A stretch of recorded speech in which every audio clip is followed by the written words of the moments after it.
welcome to the Sports Note for Tuesday, October 17th. And what a weekend of college football we had. Next weekend's probably going to be even better. But man, we had some great games this weekend. We had Miami and North Carolina. We had USC and Notre Dame, but then the big one was Washington and Oregon, two of the Pac-12's heaviest hitters. And quite honestly, this might have been the game of the year already. This might have even eclipsed Ohio State and Notre Dame, because with that game, it was a defensive struggle, and then everybody woke up in the fourth quarter. And then if Notre Dame hadn't had a coaching brain fart in the on the final drive, we could have actually been talking about Ohio State, playing Penn State with, Ohio State being towards the bottom half of the top 10 instead of third in the country right now. But what a game with Oregon and Washington. There's a three-headed monster in the Pac-12, and there's no doubt in anybody's mind right now that the Pac-12 is the best conference in college football. You've got Washington, Oregon, and USC all ranked in the top 10 going into that game, into that weekend, I should say. And you had Oregon obliterate Colorado. You had USC go out and beat the pants off of Colorado early. They've all three held serve, so naturally something was going to give this weekend. You'd figure USC going into South Bend to fight a very very game Notre Dame team, coming off that loss to Louisville, and again that heartbreaker to Ohio State, and then somebody was going to have to lose in Eugene, and I'm sorry, not in Eugene, in Seattle, and it was a puncher's battle back and forth all game long. It was Bo Nix versus Michael Penix Jr., two of the three guys, and if you add Caleb Williams in there, three Heisman front runners right now. You got to throw a couple other names in there, but if you're thinking about the Pac-12 right now, you're thinking about those three teams, and namely, you're thinking about their quarterbacks. And we had, Washington jump out to an early lead. Michael Penix Jr. threw his first touchdown with not even 2 minutes into the game. It was a 76-yard drive. Washington's already on the board. Oregon comes back with a touchdown on a 90-yard drive. It's 8-7 after the two-point conversion. Washington gets another touchdown from Penix Jr., this time to Jalen Polk, and Washington's up 14-8 after one. And then Oregon comes back. It takes the lead 15-14. Washington comes back 22-15. Oregon kicks a field goal, cuts it to 22-18. Washington extends that lead with a touchdown, goes up 11 just a couple of minutes into the third quarter. Oregon cuts into it.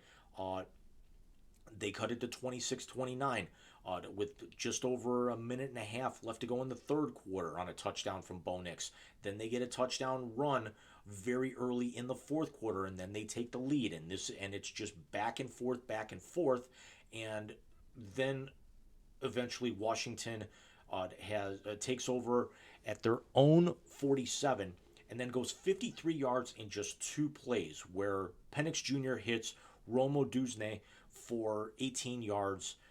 Two plays, 53 yards, 33 seconds, 36-33 Washington. And it was also Penix's fourth touchdown of the day against just one interception. Nix had two touchdowns himself.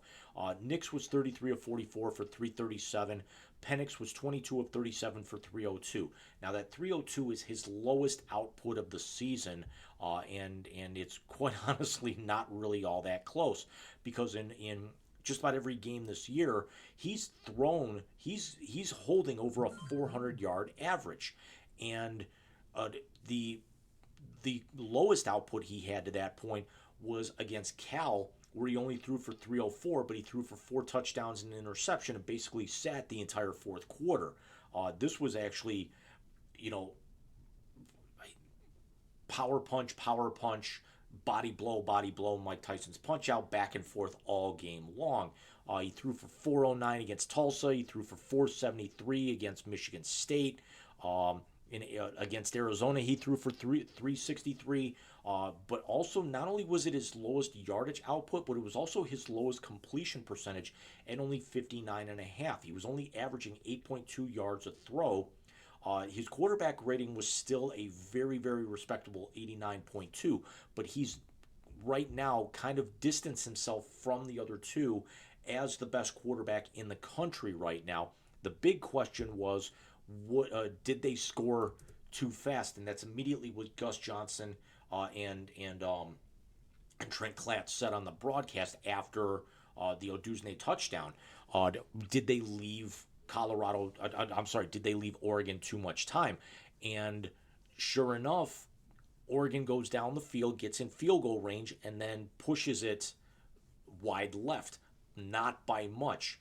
And as a Clevelander, it was very apropos because then we had on Sunday we had a juggernaut in the San Francisco 49ers do the same thing against the Cleveland Browns in a back and forth much lower scoring game where in this case San Francisco should have beaten the Browns by 40 points and then hung around let the Browns hang around too long, missing an All-Pro running back, two All-Pro defensive linemen, their starting quarterback, and San Francisco pushes the game-winning kick as time expires wide to the right by about a foot. So it was almost kind of a telltale sign that you knew something like that was going to happen. And then USC goes out and basically craps the bed in South Bend and gets blown out 48-20. And much like Mike brought up on the show on Saturday night, you can't win the Heisman in one individual week, but you can certainly go out and lose it. And Caleb Williams throwing three picks in that game may have lost himself a chance to match Archie Griffin as the only two-time Heisman Trophy winners. Now he'll be in the conversation, but it's going to take a lot of work now for USC to get back into that. Even though USC is 4-0 in conference, and that's the saving grace for them, is that it was an out-of-conference loss. They are still leading the pack right now in the Pac-12, no pun intended, at 4-0. Washington a half game behind at 3-0, and then you got Oregon State now at 3-1. Oregon at 2-1. But out of that now, Washington's the only undefeated team overall left in the conference. So Washington just needs a couple of more victories. Number one, to become they're already bowl eligible with that 6-0 record. But if you look at the rest of the Huskies schedule, they're at Arizona State this week, who's only got one win on the season. They should win this game big. And we're talking like 30, 40 points. Then they get Stanford, who had that massive comeback win over Colorado, but Stanford is also not very good, so they should run the score up there. Then this is where it gets tough for Washington, and if they come through this unscathed, they deserve all the accolades that are going to come their way. They're on the road at USC on November the 4th. Then they're home to Utah, who's basically played spoiler the last couple of years in the Pac-12 towards the end of the season. On November 11th, they're at Corvallis against Oregon State on the 18th, and then they finish up at home in the Apple Cup on the 25th on Black Friday, I believe it is, or it's the Saturday after Thanksgiving. And Wazoo is 4-2 right now, and at one point, really all of these teams, with the exception of Arizona, Stanford, were ranked. So USC currently ranked 18th after the loss. Utah ranked 14th. Oregon State 12th. Washington State just fell out of the top 25, but very quickly could get themselves back in. So you have three monsters in the top 15, and then if you go just outside the top 15, you've got right now 6 teams in the top 20 out of one conference, and you've got 3 of them that could potentially get themselves, that have a legitimate talk of getting themselves into the national championship picture. Penix is already thrown for 2,301 yards. He's got 20 touchdowns and only 3 interceptions. And one of those picks was on Saturday against the Ducks. So it's something that his 424.7 yards passing leads the nation. They're averaging 44.3 points per game, which is tied for 5th in the country. Their rush defense is one of the lower in the country, but they're only giving up 20.8 points, and that's got them at 41. So still very respectable at this point. So for them jumping from seventh up to fifth, and then Oregon with the loss not falling all that far, and then USC with their loss tumbling quite away. This is now going to open the door that USC right now cannot afford another loss in their schedule, because you also got to remember in the Pac 12, they dissolved the divisions a few years ago, and now it's just all one tier. So this is something where USC's got to kind of run themselves through. And they need to hold serve against the Huskies in 3 weeks to be able to essentially punch their ticket to Las Vegas on December 1st in the Pac 12 championship game. The winner of that game is probably going to be the odds on favorite to win the conference and get to the college football playoff. Remember that there's only been, since 2014 when the playoff began, there's only been two Pac 12 teams to make the playoff, the round of four. And the first one was Oregon, who lost in the national championship game to Ohio State, and then 2 years later, Washington lost to Alabama in the Peach Bowl in the semifinal, and that was the year that Clemson got their first title in eons, beating Alabama in the national championship. But Penix right now was kind of considered by a lot of people. If you had to rank them at the start of the season, you were probably going to think Caleb Williams 1, Bo Nix 2, and then Michael Penix Jr. 3. And Penix right now has certainly shot up ahead with the numbers that he's putting up, the fact that Washington is a legit national championship contender right now, because you look at the four teams in front of them. Georgia's been a little suspect, especially after winning 2 consecutive titles, losing all those starters. Say what you will about his age, Stetson Bennett had that team going in the right direction for a lot of last year. Michigan and Ohio State are going to battle themselves out. There's still a lot of question marks to be answered with Ohio State, especially at the quarterback position. And then you've also got, I can't even remember who's 3 right now. I want to say it's Florida State.